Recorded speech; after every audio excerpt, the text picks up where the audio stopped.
Welcome to another video on proof for A-level Maths. In this video, we're looking at a proof question set by Edexcel in June 2022. This is one of the questions I marked from paper 1. The question has two quite separate parts. The first part is a proof by contradiction. To start a proof by contradiction, we write down an assumption. How do we know what our assumption should be? We look at what we're asked to prove, and we assume the opposite is true.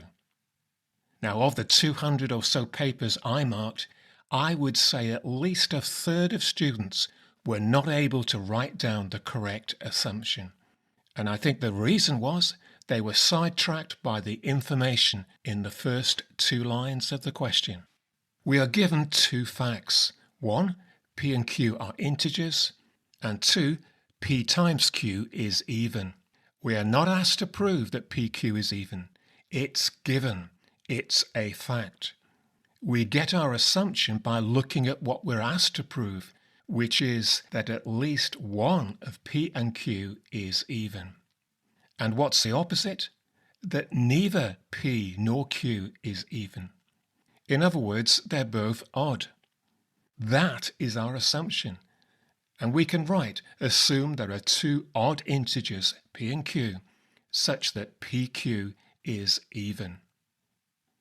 From there we can say P equals 2m plus 1 and Q equals 2n plus 1, where m and n are integers. Now note, to write P equals 2m plus 1 and Q equals 2m plus 3 is wrong. That would make Q equal to P plus 2, which is not the case. Now, having written down P and Q, we can multiply and find PQ, multiply out the brackets, factorize the first three terms, and we can see we have an odd number, since this bracket must be an integer. And we have a contradiction. We assumed PQ is even. Our assumption is wrong. At least one of P and Q must be even if P times Q is even. Here's part 2. We are given two facts. Taking careful note of the first one will be vital in this question. We are told X is negative. The second fact is an inequality, and we start by multiplying out this inequality to get this. We can then subtract x squared and y squared from both sides, and we can safely divide by 2 to get this.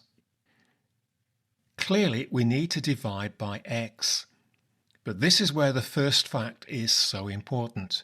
X is negative, and when we divide by a negative, we must reverse the direction of the inequality. Now take note of two things. Firstly, if we left out the reason for reversing the inequality, we would lose a mark. And this is a 2-mark question. We lose 50% of the marks if we omit the reason. And secondly, if we wrote this, we would also lose the second mark. Why? Because we've written down a false statement. The lesson is, in any show that question where we're given the end result, we need to take even more care than usual in what we write down.